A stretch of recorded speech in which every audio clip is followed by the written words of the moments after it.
Let's talk about this sneaky fear that's been holding you back. In fact, if I told you you were afraid of this, you would probably laugh at me and tell me, I am not afraid of that. That is exactly the thing that I'm trying to achieve.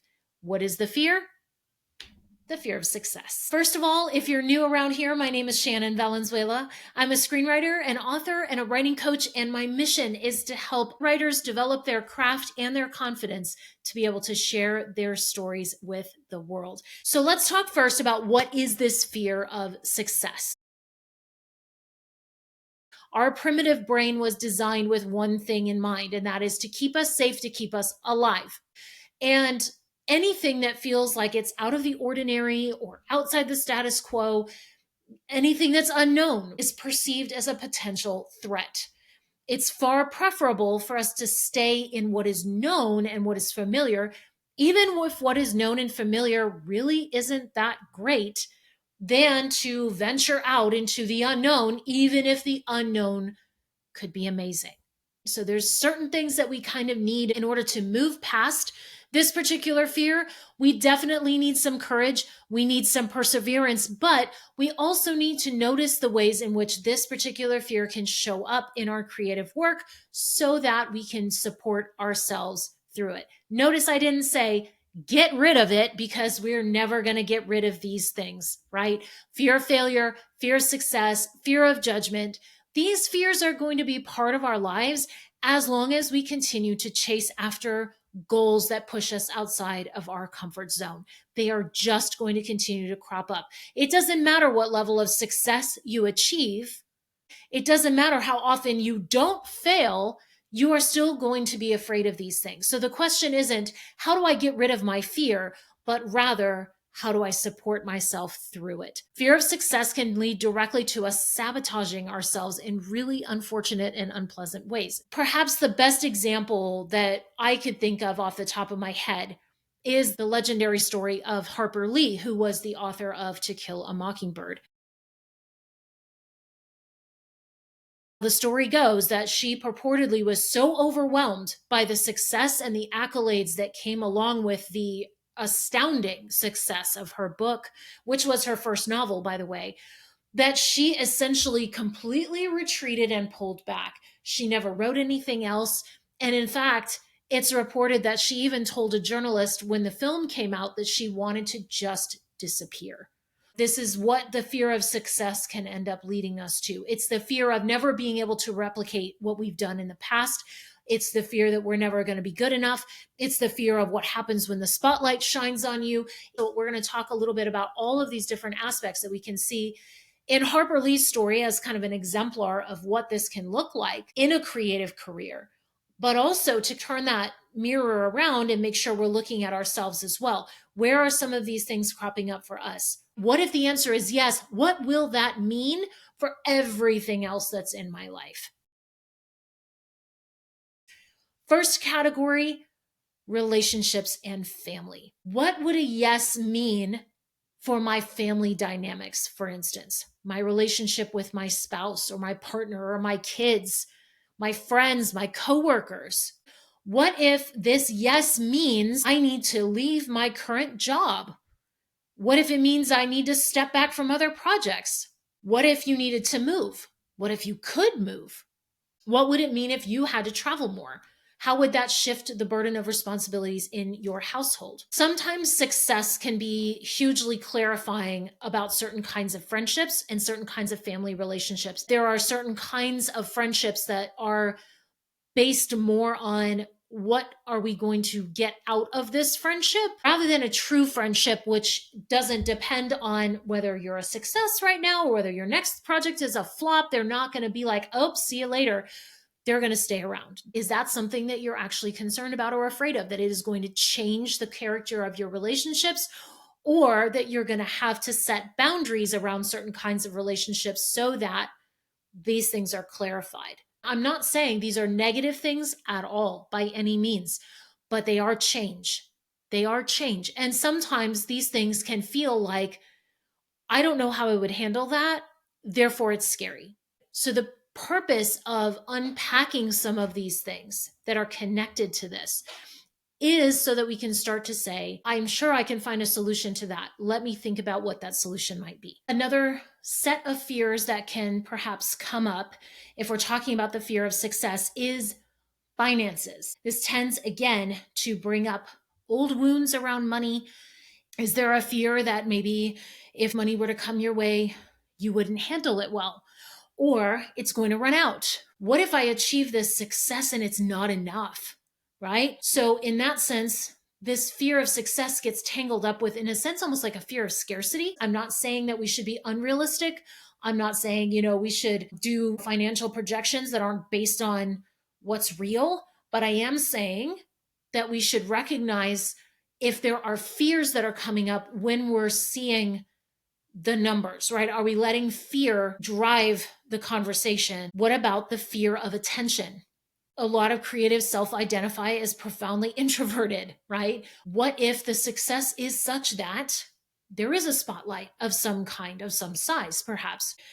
Maybe that is really scary, as it was scary for Harper Lee and caused her to want to withdraw. And I think there's also tying in now this fear of judgment. So, just like the fear of failure can be tied to fear of judgment, fear of success can also be. This is sort of the man in the arena problem of like all the people in the cheap seats who are judging your work, even though they're not really doing the work themselves. They see your success in the arena and they feel entitled to judge you for it. So, on the one hand, it might be a fear of positive attention, the spotlight.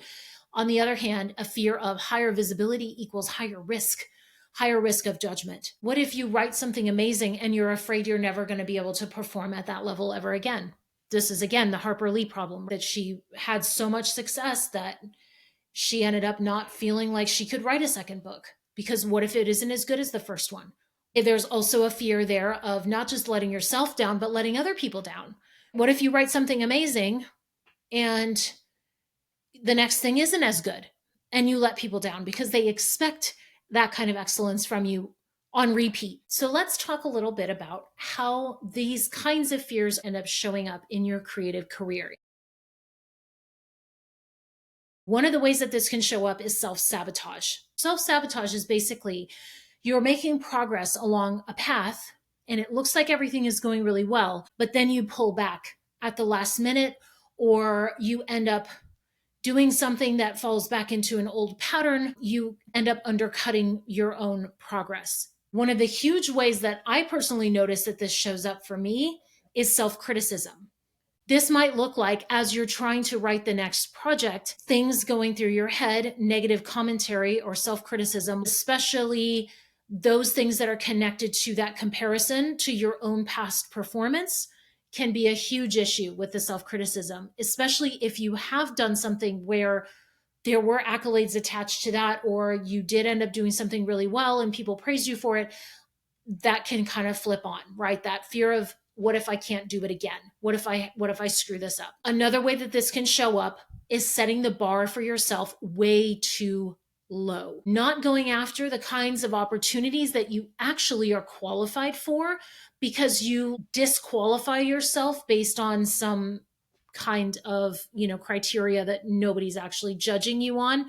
You're setting the bar too low. Why? Because if you actually put yourself out for that, what if the answer was yes? What if you got it? Do you play small? Do you play it safe?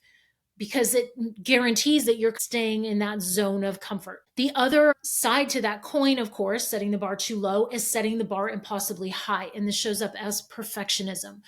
Perfectionism is essentially demanding something of yourself that is impossible. Perfection is not possible ever anyway, no matter how good you are, but you set yourself that bar. And when it's not, you're like, well, then, okay, I guess I should just quit. And you keep yourself small. You keep yourself within your comfort zone.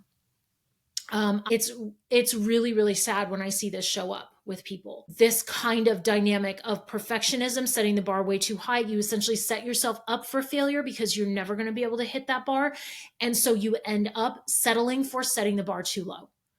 That's the exchange that ends up happening. Because you've set the standards impossibly high and you're guaranteed to fail, you set yourself up that way. So then you justify yourself setting the bar way too low and staying in your comfort zone, because you're never, ever pushing yourself past what you think you can do. And that is a guarantee that is a guarantee for never actually moving forward in your career. So just really be mindful that that can be the dynamic. It can start with setting the bar too low and it can stay there. Or the really sneaky one is setting the bar way too high and having that perfectionism and then guaranteeing that you're going to set the bar too low because you think that's the only place where you can succeed. Another marked way that this can show up is procrastination. This is a huge one for me personally. Thinking about a project is not necessarily a bad thing. In fact, that can be a very productive thing. But there can be a time when that kind of productive thinking becomes destructive. It becomes an obstacle. And sometimes we procrastinate so long that the opportunity passes us by. We have self sabotaged in that instance. So, really watch out for procrastination. That is a sneaky one. Sometimes it can be productive to just hold off on something, but you have to recognize where the line is. You have to realize, where is it starting to tip over into that self-sabotage, either because you're afraid of failing or because you're afraid of succeeding.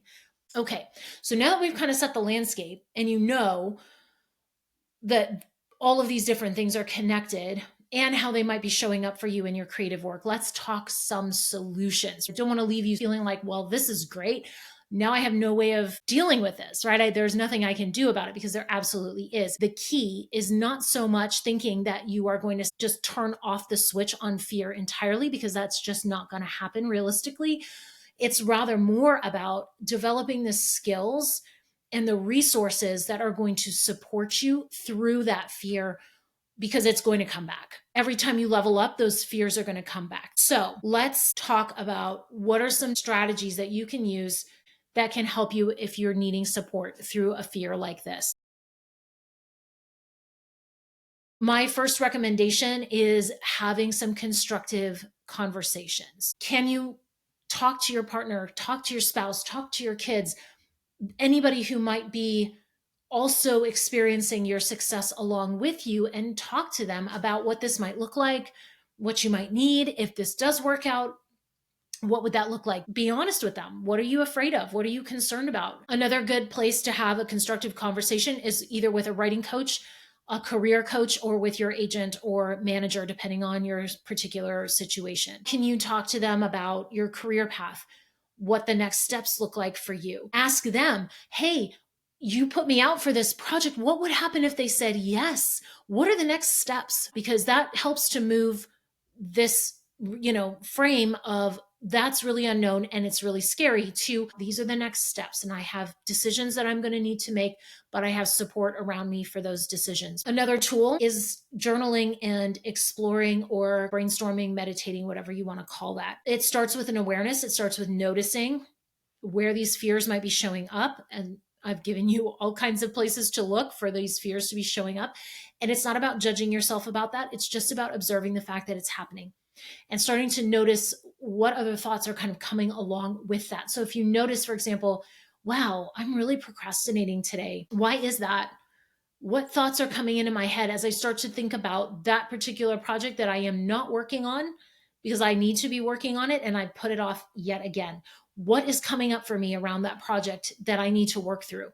And really start to dig into that. Get curious about it. Something that can be helpful, writing down some affirmations that counter the negative thought loops that you might be stuck in. So, for example, if one of the thought loops ties into this idea that my last project was really great, what if I can't do it again? Come up with a counter to that, that your brain will actually believe. You might say to yourself, yeah, my last project was amazing. I learned so much and now I'm applying it here. Come up with something that your brain is going to believe that affirms your ability as a creative to work through these different things. I also recommend visualization, but not in the vision boarding sense of visualization. So rather than just doing sort of positive vision casting of some sort, also think about the worst case scenarios. Like, what are those fears that are making you afraid that that vision board version of your success would actually come through? Play that out for yourself. And then also, don't just stop there. Take a step back, take a look at that list of things and start to really think through, okay, well, if that is the worst case scenario, how would I handle that? Right? And start brainstorming solutions to those worst case scenarios. Because again, what that ends up showing you is that you can handle those. Your goal here is to support yourself and to stop feeding the fear. I have a free resource. It's linked down in the show notes. It's called Plan Your Creative Year. And it works through a lot of different prompts for you to evaluate your own progress. It can be used at the end of the year, but I actually really recommend doing it quarterly. And by the time this video goes up, we're about the end of quarter 1. And so it's a perfect time to grab that resource and to work through some of those journaling prompts and really take stock of your situation. I would love to hear in the comments if you've experienced this kind of fear of success. What kinds of things did you end up doing that really supported you through that and have helped you come through on the other side so that you could continue to make forward progress? That's going to be so helpful, not just for me, but for your fellow creatives who might be watching. And don't forget to like this video if you found it helpful. That just helps me to know that you want to see more of this kind of content. So until next time, have a great creative week.